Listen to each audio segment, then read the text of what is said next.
Welcome everyone to another video, and today we're going to take a look at the Go Battle League updates for the season of Tales of Transformation. So this season is going to be focusing on Pokemon that are able to transform, such as Mega Evolution, or things that have multiple forms, such as Dialga and Palkia.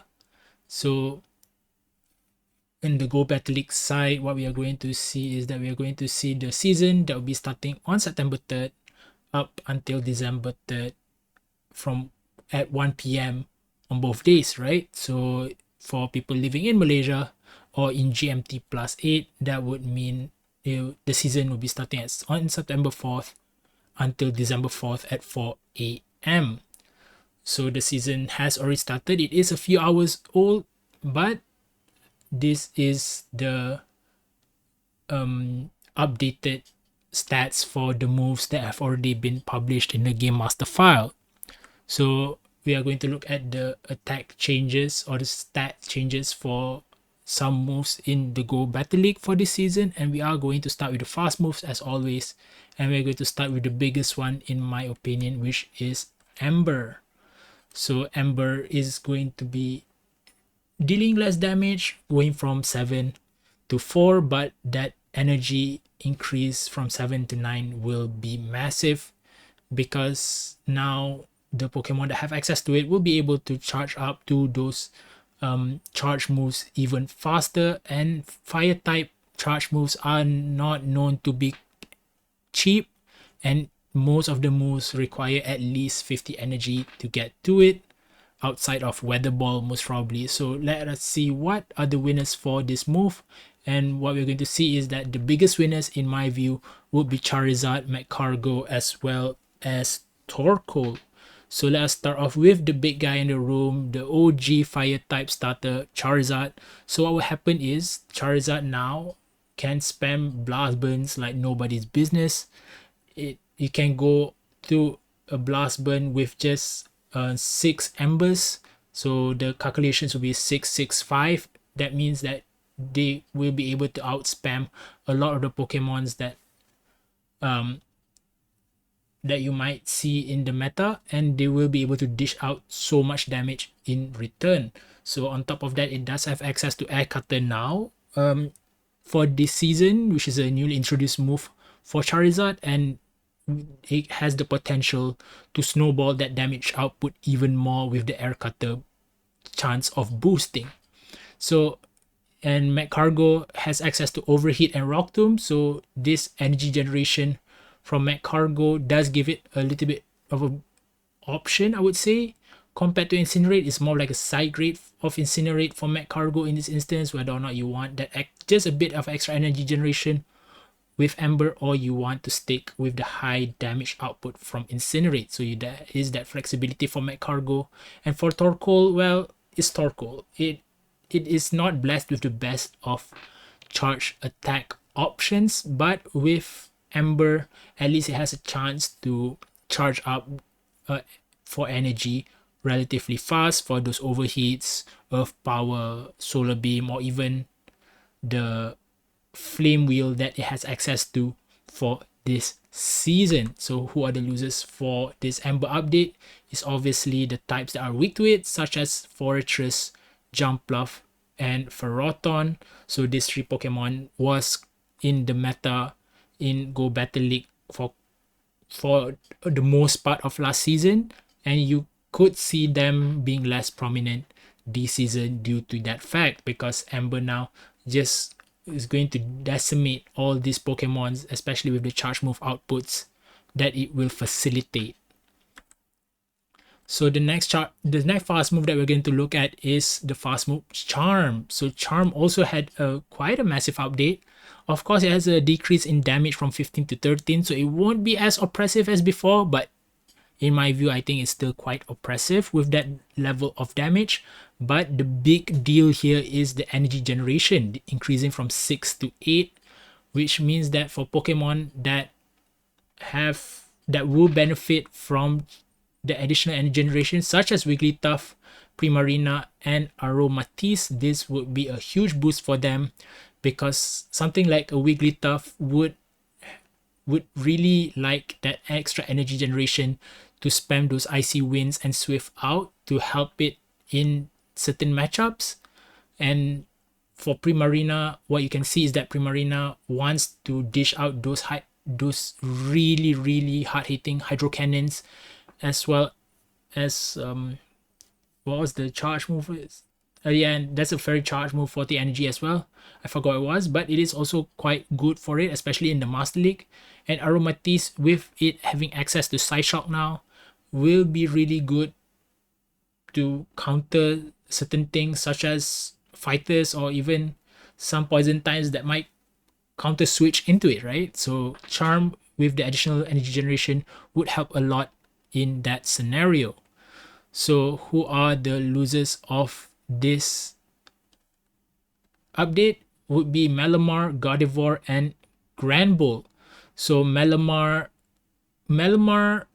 when it was buffed with the Psywave introduction into its move pool, was really really good. It was in, I would say, 9 out of 10 teams in the Great League. And right now, for the second season in a row, I feel like the rebalancing that has gone through just completely obliterates it, right? Because last season was a change to the bug types, which Malamar does not like to handle because it's doubly weak to bug type moves with that psychic and dark type. And this season, with Charm getting a rework, it will also not work as well for them, for Malamar, because the matchups will be even worse, right? Because they're able to charge to the charge moves even faster than before. But it is a different story for Gardevoir and Granbull, who admittedly usually just uses Charm to dish out most of the damage because their charge moves are quite expensive, and especially in their shadow form, there is not that many that are able to really resist the damage output from a Shadow Gardevoir or Shadow Granbull. So the decrease in damage from Charm just hinders these two Pokemons especially bad, because that is most of their damage output being taken off the board. So the next fast move that we're going to look at is Confusion. So Confusion is this move that, if you look at it in isolation, is quite good with 16 damage and of energy generation, but it is a 4-turn fast move, which generally is where you want an additional energy generation to help mitigate that lack of pacing, right? And how you are unable to switch out as fast as maybe a Pokemon with a 2-turn fast move or 1-turn fast move, right? So here Confusion will have the benefit of +2 in energy generation, which will help massively for Oranguru, Cresselia, and Jirachi. So what we see here is that Oranguru with Trailblaze will be incredibly good in the Great League and Ultra League to a certain extent, because the Trailblaze will just make Confusion incredibly good, and with Trailblaze it will have access to a coverage move against the ghost types like Giratina that we do see in the Great League currently. And Cresselia as well, now it does have a trade-off, like a trade-off move in the form of Confusion instead of relying solely on Psycho Cut for energy generation. So Psycho Cut is still a good fast move for Cresselia, I would say, but it does not do that much damage. So I think Confusion as a trade-off of losing some energy generation for a massive increase in damage output could be beneficial for Cresselia, because it is quite a tanky Pokemon. So damage is not really something that comes naturally with hitting moves. So with Confusion dealing a lot of damage and it being the preferred moveset right now for Cresselia, I think it will be better for it for overall matchups. So, and for Jirachi now is going to be incredibly insane for the Master League, because it has access to Aura Sphere as well for the steel types that would otherwise wall it before this season. And yeah, it would just be incredibly insane with Doom Desire and Aura Sphere having really good coverage. Not that much can actually resist it, except for maybe a Chandelure or something with the same typing, right? Like Skeledirge. But other than that, they will be able to do some insane amount of damage against the overall meta in Master League. So who are the losers for this update on Confusion? I would say will be Venusaur will be the biggest one, because Venusaur has that poison subtyping, which is not really that good for it, because it does give it a lot more weaknesses against some really good typings in the current meta. And overall, fighting types will also not be doing quite well in this instance.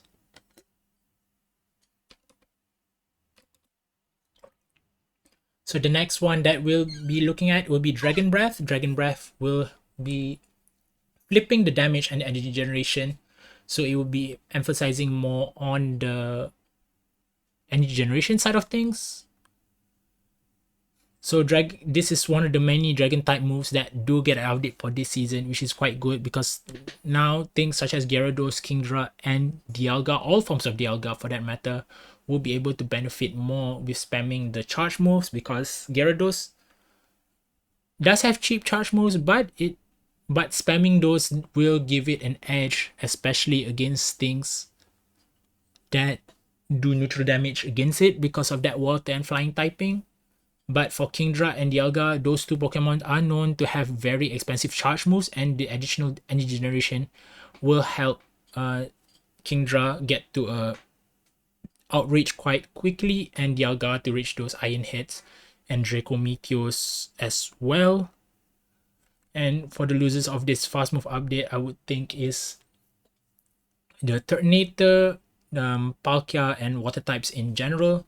So we are just going to get water types out of the way, because water types usually have a solid coverage versus dragon types, right? Because it's either they have ice type subtyping, or they have really good ice type moves as a coverage move. So with Dragon Breath being boosted, it will mean that in certain scenarios, dragon types will be able to outpace them and potentially take them out before they're able to do the killing move against dragon types. So yeah, some dragon types will be benefiting more against the water types. And for Palkia, most of Palkia's dragon type damage does come from its fast move, simply because the origin form has Spatial Rend, which is a 45 energy charge move, and not all of the Palkia origin forms have access to it. And for the normal Palkia type, the only charge move that is the dragon type is Draco Meteor, which is not something which it can rely on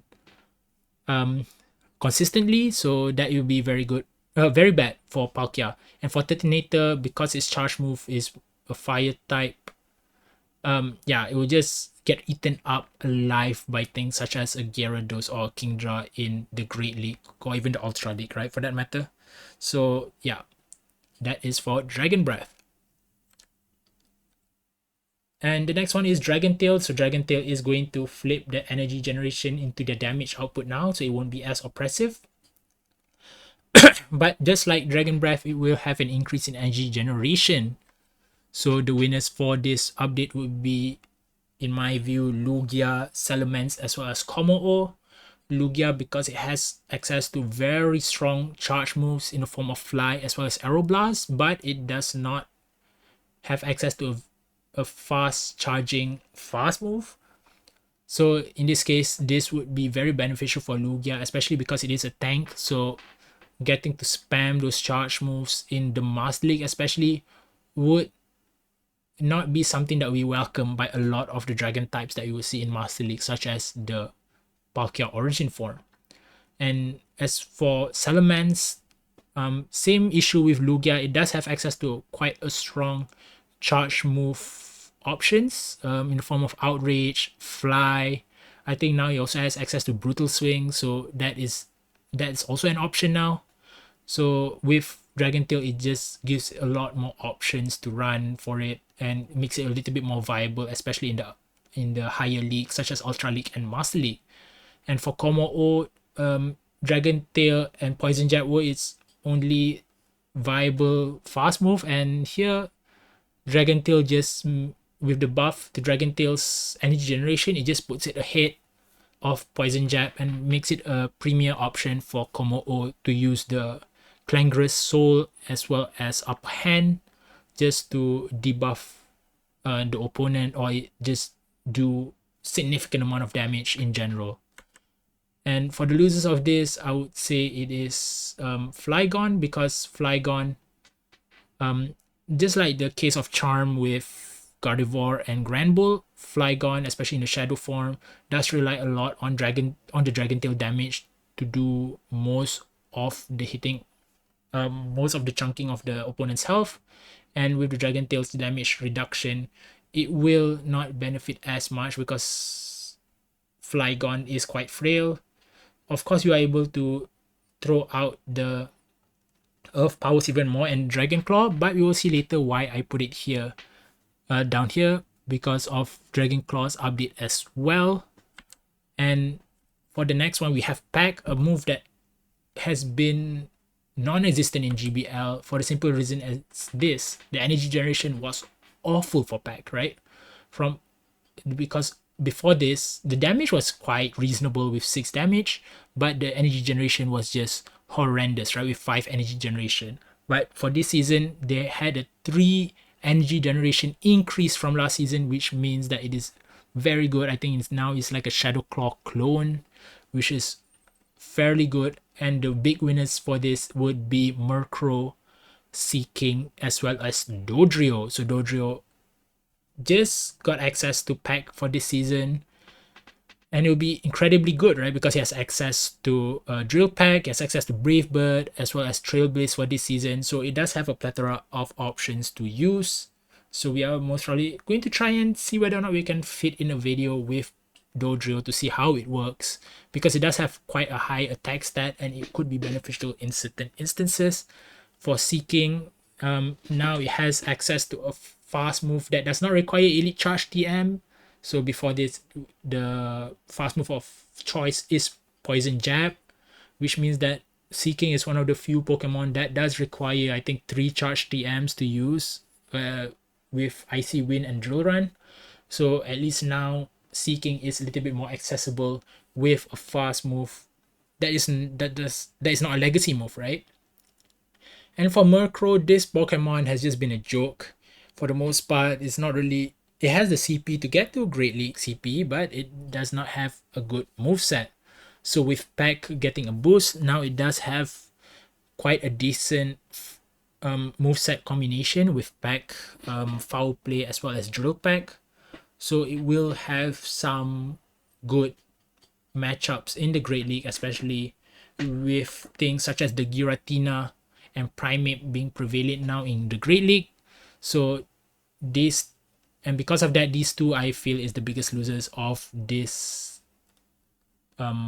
fast move update, because the 3 Pokemons that I highlighted as the winners do have quite a good matchup against Giratina and Primeape, either because of their typing, like a normal or dark type against the Giratina, or even having access to Pack for a fighting type such as a Primeape, right? So those things will hurt Giratina and Primeape, especially if you are able to lock them into the matchup. And yeah, it can hurt them really quite a bit, especially with a 45-second timer. So you want to spam up that damage as much as possible, just so that you can get the shields or take them out before the timer is up. So the next one will be Steel Wing. So Steel Wing is going to go back to its like original stats, I would say, right? The damage is quite reasonable with 7 damage, but the energy generation is decreased even further to 5 energy generation, which means that the big winners for this is most probably going to be the Cradily and Fairy types, which are usually weak to Steel Wing. So these two can breathe a sigh of relief. simply because the Steel Wing Pokemons will not run it at all. So who are the Pokemon that will be running this move is the Steel Flying type Pokemon's Corviknight, as well as Skarmory, as well as Empoleon. So Skarmory is just going to be hit back down even further down the rankings. The fall from grace continues for it, which is a bit sad because Skarmory was the OG flying steel Pokemon, and it did do quite a bit against the meta, which unfortunately it does not do anymore. And for Corviknight, it does have access to Sand Attack, which is still a superior charge move in terms of energy generation, but it does not have access to a Stab Fast move to go along with Air Cutter, which is the Community Day move that you're still able to get, I think, until the end of this week. And Empoleon is another one. It does not have access to Steel Wing anymore as a Stab fast move option, but it does have access to Metal Sound, which is something that it will receive for this season. So it will be something that is like a trade-off for Empoleon, I guess. So you lose one steel type fast move for another one, which is, I would say, an upgrade in this instance for Empoleon, right? But it's still a bad thing that it does lose access to a good fast move in the form of Steel Wing.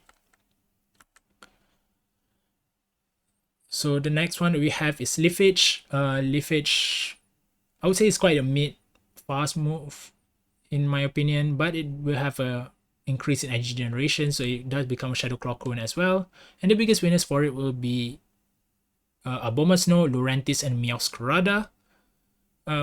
Yeah, it just enables them to become a bit more of a grass type attacker, because before this Abomasnow had to rely on Powder Snow for the energy generation, and Lurantis had to make do with Fury Cutter, which is not stab for Lurantis, but it does give it a better I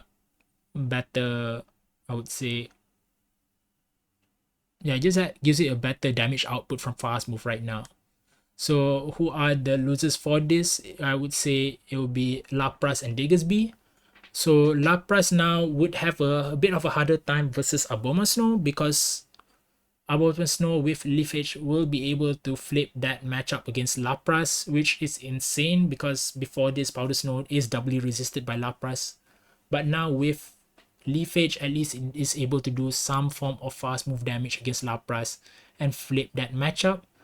And as for Diggersby, with Leafage being even better in terms of energy generation, it means that things such as Meowscarada and Lurantis will be able to do a bit better, especially with their very good grass type charge move in the form of Frenzy Plant from Meowscarada, as well as Leaf Blade from Lurantis. So the next one that we're looking to look at is Smackdown. So Smackdown is going to be having a +1 increase in their damage output. So it is going to be rebalanced back to its old stats, if I'm not mistaken. So Bastiodon and Tyranitar will be the big winners. You know them as the premier Smackdown users in all of the leagues, right? For Bastiodon in Great League and Tyranitar in Great League as well as Master League. So who are the biggest losers for it? I would say it is the Scizor and Fire types in general. So if I'm not mistaken, against I think a normal Bastiodon, Scizor does lose now by in that matchup. So before this, a Shadow Scizor, I think it would. I'm not sure whether Shadow Scizor or normal Scizor is able to beat Bastiodon by just a few HP left, right? But now with the additional damage from Smackdown, Bastiodon is able to flip that matchup, even with Scizor getting that Trailblaze boost to its attack. And of course, Fire types will not like it at all because Bastiodon will be around even more in the Great League. So the last fast move that we're going to look at is Volt Switch, which will be able to have an increase in 2 to its damage output, which the biggest winners will be Charjabug, Ampharos, and Magnezone. So these things do hit hard with its fast move, especially with shadow forms available to all three of these currently. So their damage output will make it able to win some matchups that it would not be able to win before this. So what are some of the matchups that I'm talking about is something like a Magnezone versus a Cradily in the Great League. So before this, Cradily with the Rock Tomb debuffs is able to win it in the one shield scenario, but with Magnezone having that extra damage output from Volt Switch, especially in the early game, if they start off the same amount of energy or you meet them in the lead, Magnezone does flip that matchup because they will be able to take down the Cradily with a fourth mirror shot. And another matchup that will be very good with this Volt Switch damage increase will be Charger Bug versus the Azumarill. If I'm mistaken, it's the Shadow Charger Bug, right? Where now with that increase in damage from Volt Switch, Charger Bug is able to win against Azumarill in the one shield scenario. So they just need to land one discharge against the Azumarill just to take them out, which is really, really good in the context of like shield management, right? In the Great League. So going on to the charge moves, the first one that we have will be Aura Sphere. So Aura Sphere was one that was initially introduced to Lucario, but it does give access to a few more Pokemon. So the few Pokemon that have access to it will have a decrease in the energy requirement from 55 to 40. So this is a really huge dip in energy requirement, but it does have a decrease in the damage from 100 to 80. So it is a bit of a rebalancing act, but I feel like this is overall an improvement for it because it is now a quite cheap charge move. So who are the winners for this charge move being updated is the three Pokemon that I feel that is the three Pokemon that just got access to it for this season in the form of Jirachi, Latios, and Latias. So all these Pokemon are really not that good in the Master League where their high CP and high attack stat does prevail. But with access to Aura Sphere, it does give it a bit more chance against the steel types that are very dominant in the Master League right now. So who will pay the brunt of the cost for this Aura Sphere improvement? I feel like it is going to be Dialga Origin form as well as Zamazenta. These two are very bulky steel type Pokemons, and in the case for Zamazenta, they will have a hard time against the Jirachi because Jirachi does have access to Confusion for that neutral damage output on the fast move side, and it does have access to Aura Sphere to deal super effective damage on the charge move side, right? So it does not require necessarily a Dazzling Gleam to do neutral damage against it when you can do super effective damage against the Zamazenta. And for the Dialga Origin form, the Latios and Latias with that Dragon Breath boost, the damage boost, no, sorry, not damage boost, energy generation boost, it will be able to spam out those Aura Sphere versus the Dialga and potentially flip that matchup as well. So the next one that we're going to see is going to be the Body Slam. Body Slam will be, I would say, boosted to 55 damage. It's quite straightforward upgrade, but there's not that many that does use Body Slam that is currently in the meta that will see an improvement. Maybe we'll see Zweilos and Dragonair because of their Dragon Breath energy generation update as well. So it'll be able to spam Body Slam a little bit more than before.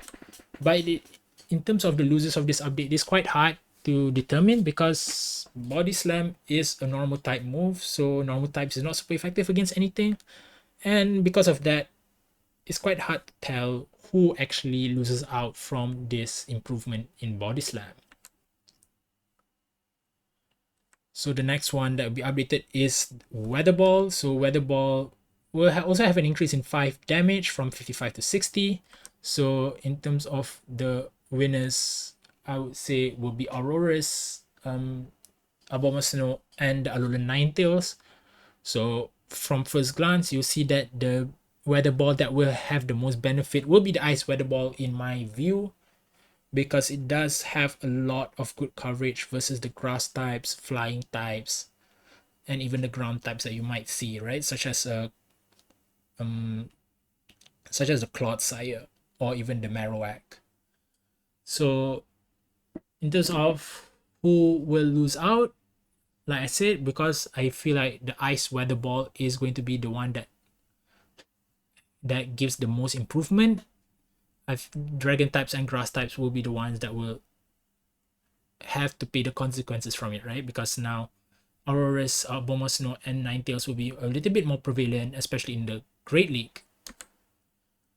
So the next one will be Breaking Swipe. Breaking Swipe, I feel like it just got decimated from this update because from the look of it, it does have now a 100% chance of decreasing the opponent's, sorry, it's not the opponent's defense, but opponent's attack by one stage. But the energy requirement now is just insane for the damage that it uh, that it that outputs, right? It's like 50 damage for 50 energy is just supremely bad. It's just one DPE, which is not something that you want to use in the Great League, much less in the Ultra League or Master League. So for this one, is the first time that there is no winner for this update because it's just supremely bad, like horrible. Like there's no way that this move is going to be used in most competitive settings for the next season, unless if there is an increase in the damage output that they will be introducing maybe next season. But in terms of the losers for it, overall dragon types will be at a loss because Breaking Swipe is one of the best charge move that it has because it can debuff the opponent's attack. So yeah, dragon types like Regidrago, yeah, such as Garchomp down that has Breaking Swipe will not be able to use it to a, to a large extent, and Heliolisk and Rhyperior will also not be able to use it as well because Mud Slap, because the Breaking Swipe just be too expensive for it, right? Like Rhyperior now, I think would benefit more from using Surf instead, which is 45 energy, but that's a lot more damage. So going on to the next one, we will see Dragon Claw. Dragon Claw is also updated for this season. As you can see that there is a lot of updates for Dragon types for this season, and Dragon Claw will have, I would say, a rebalancing of sort. So it will require 50 energy just like Breaking Swipe, but the difference is Dragon Claw will have a 30 increase in damage. So this will be very, very good, especially with that Dragon Tail and Dragon Breath energy generation increase. So I would say it's a rebalancing as opposed to a downgrade for Breaking Swipe. So the winners for this would be Turtonator, Hakamo-o, as well as Guzzlord. Turtonator will get Dragon Claw as part of his moveset from this season onwards.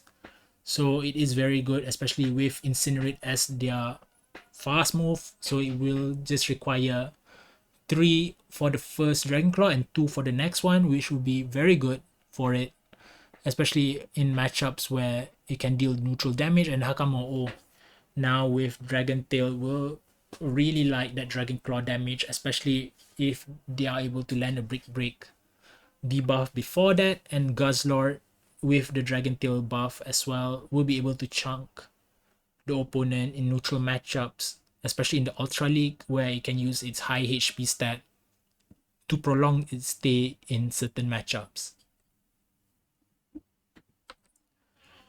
In terms of the losers for this is again it'll be Dragonite and Flygon. So Dragonite with access to Thunder Punch now will want to run that because it is a cheaper move as compared to Dragon Claw, and because of that it will lose its only charge move that is a dragon type that is actually good, right?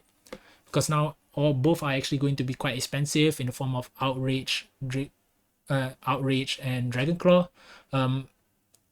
Draco Meteor is not really something which Dragonite wants to use anyway to begin with because it's just ultra expensive. And Flygon as well, with Dragon Tail increasing decreasing in damage and Dragon Claw becoming a little bit more expensive.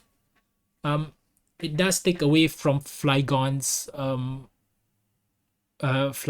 like ammo, right, of dealing as much damage and sort in the shortest period possible, because Flygon is not really that tanky and it will go down to quite a few neutral damage moves for that matter. So I think this is the last charge dragon type move that will be updated for this season, which is Dragon Pulse. So Dragon Pulse will be a little bit cheaper now, which is very good for Hydreigon, Shelgon, and yeah. So those two are the primary users of Dragon Pulse. Hydreigon now can go for a stab dragon charge move in the form of Dragon Pulse, as opposed to going for the a little bit more expensive Flash Cannon. Even though Flash Cannon is a coverage move, there are certain instances where Dragon Pulse will be very nice for it, especially in neutral setups or even against other dragons. And Shelgon as well. Now it will be able to use Dragon Pulse as a charge move of choice, as opposed to going for something like a Flamethrower.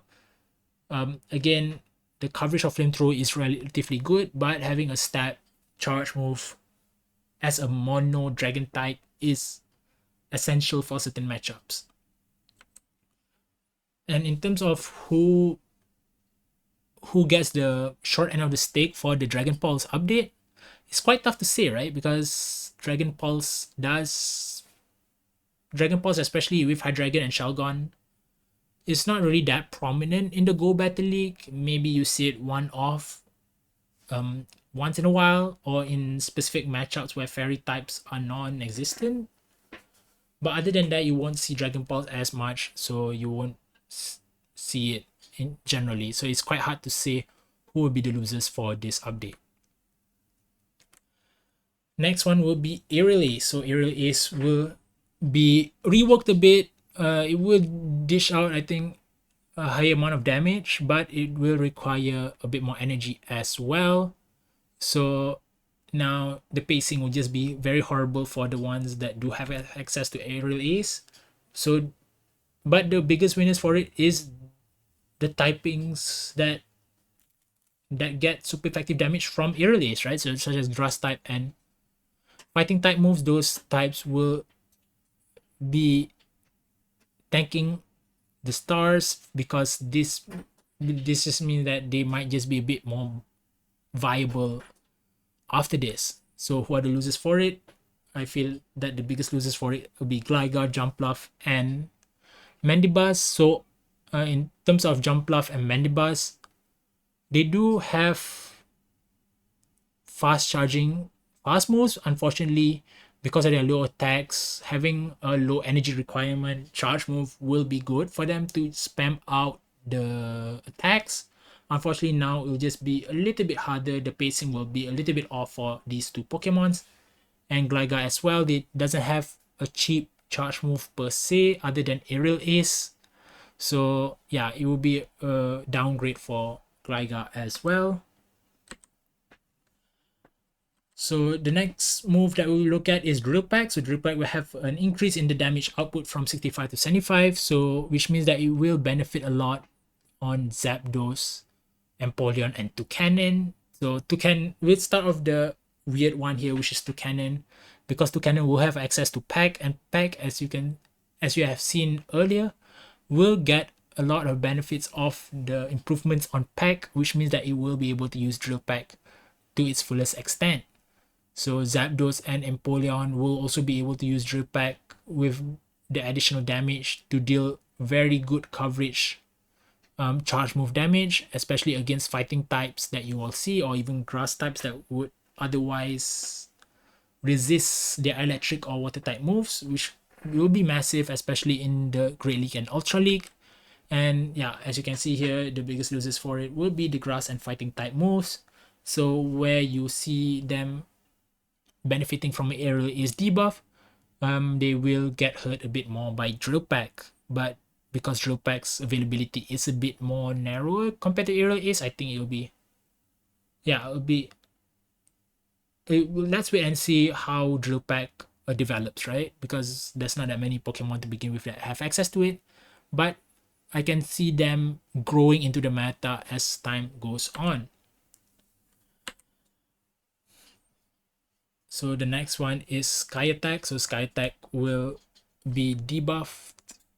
Will be debuffed in a way or reworked, I would say. But the ones that will have the most benefit will be Altaria and Chatot, with them having access to Dragon Breath and Peck respectively. I think this would be prime time for them to come back into the meta in terms of Altaria, and for Chatot to at least have a peek in to see whether or not it has some viability. And as for the losers, I would say is Knocked Out and Moltres, because now the timing is just a little bit awkward. I think that extra damage is what they need. Unfortunately, the 10 decrease in damage is just not offsetted by the decrease in energy requirement as much.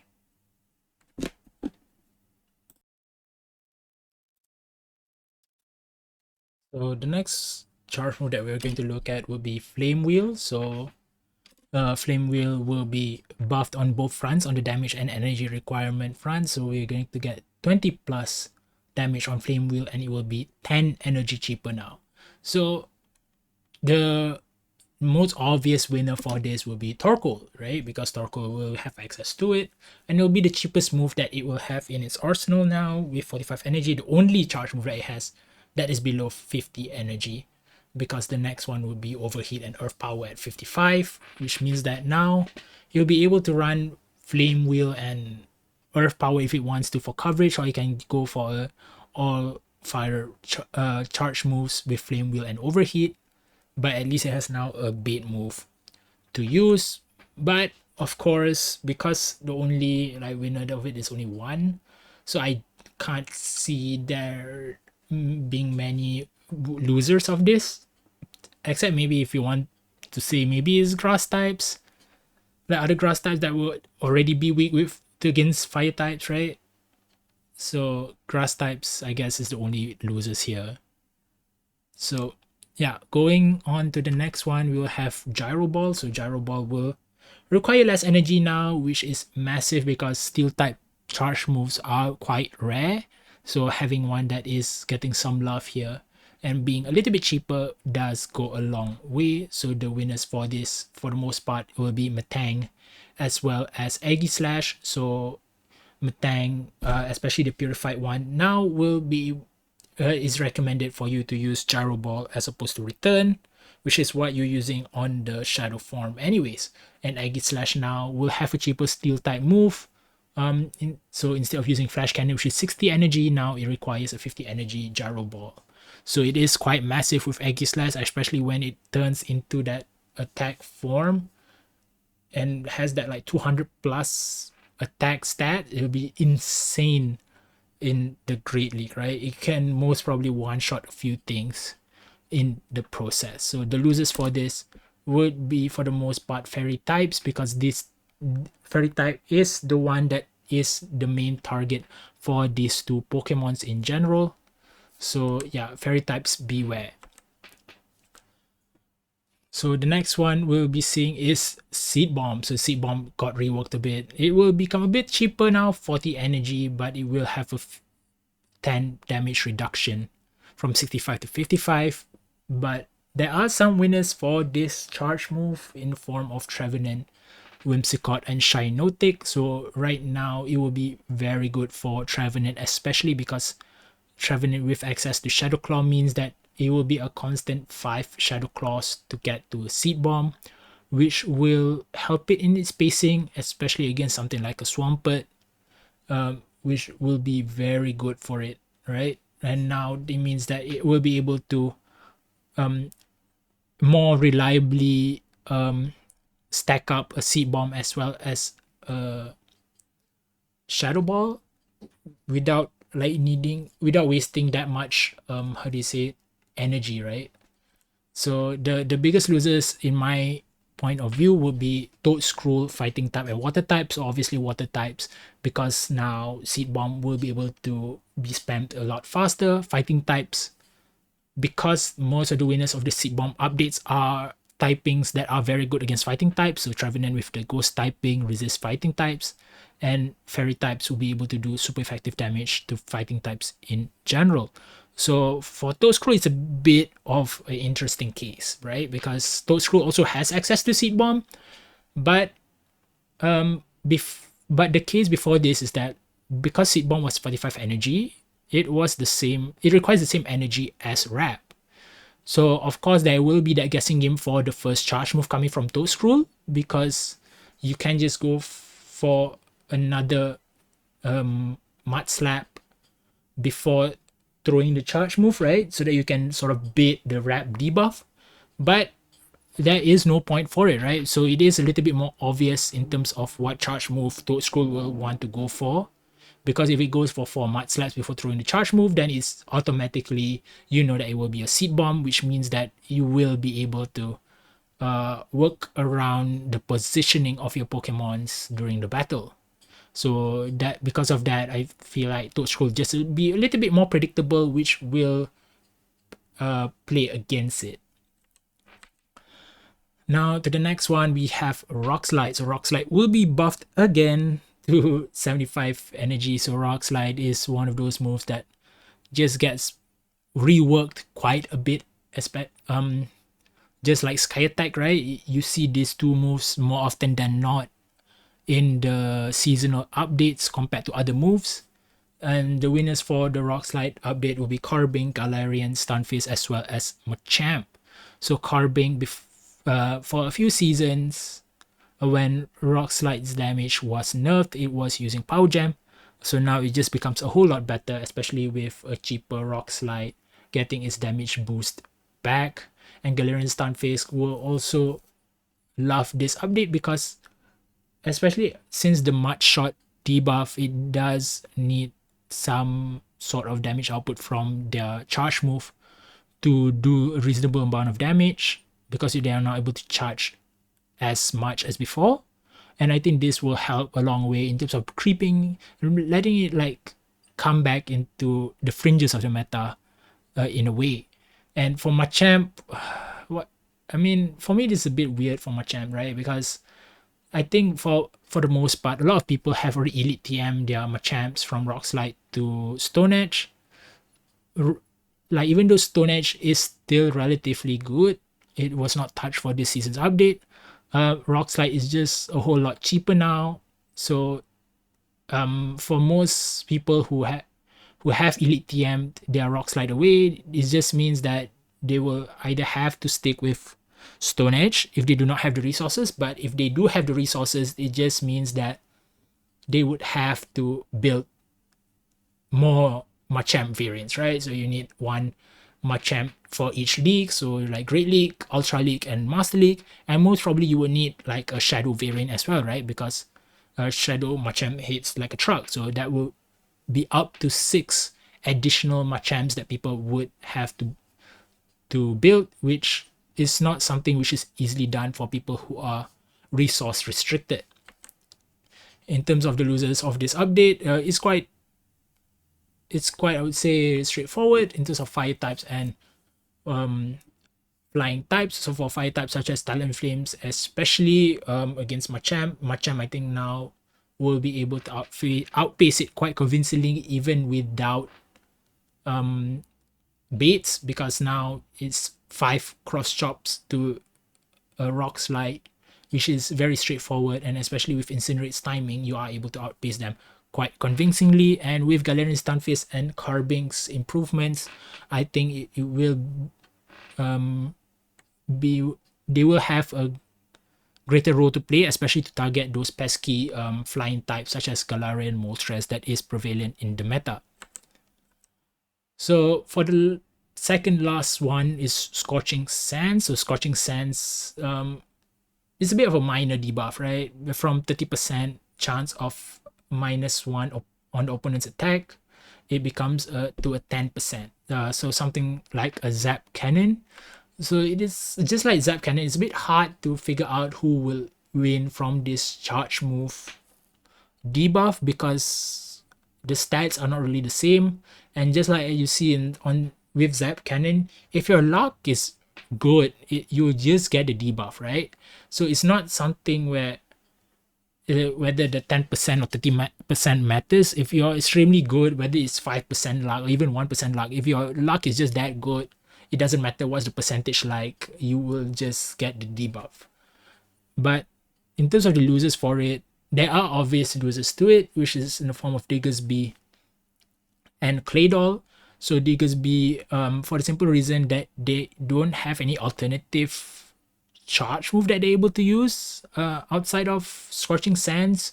You can argue that maybe they are able to use Hyper Beam, but that will leave them quite exposed versus the Rock and Steel type Pokemons that they generally need to win against with Scorching Sands, which they will not be able to do with Hyper Beam. And for Claydol, they do not have any other charge good. I would say they don't have any other cheap charge moves that you're able to use besides Scorching Sands, right? Apart from Rock Tomb, which is already in its recommended moveset. So this means that if you want a ground type charge move on Claydol, you just have to go with a more expensive Earth Power of Quake on Claydol, which some people might not want to use, so they will go with another one of those many charge moves that Claydol has in its arsenal. So on the next one, on the final charge move of this update, there's a lot of updates for this season. So it is Water Pulse, right? But Water Pulse is not really used that much in the Go Battle League. Outside of Great League and even in the Great League, there is only like a few users of it. But it did get a small buff here in the form of 5 less energy required to use it. So the only person that I can think of, the only Pokemon that I can think of that will benefit from this would be Araquanid. So with the Bug Bite that was buffed last season with Bubble Beam debuff potential and guaranteed debuff, sorry, and Water Pulse being cheaper now, I think Araquanid will have a solid showing in the Go Battle League, especially if you don't have the candies to evolve Golly support, right? So Araquanid could be that alternative that you can use. But because only one Pokemon is logically going to be improved in this update, I don't see anyone that would be at a loss for this update, right? So Araquanid, solid winner here, but I don't see them flipping any particular matchups that they wouldn't have otherwise lose before this. So yeah, that is it for the update. So this is quite a lengthy one, but I feel like this is the way I think the start of the season is. We have to break down all of the fast and charge moves that is updated for the season before we dive into the battles, right? So with that, that's all for this video. Don't forget to like, comment, and subscribe. As always, it will help a lot. And yeah, I'll see you in the next one. Bye.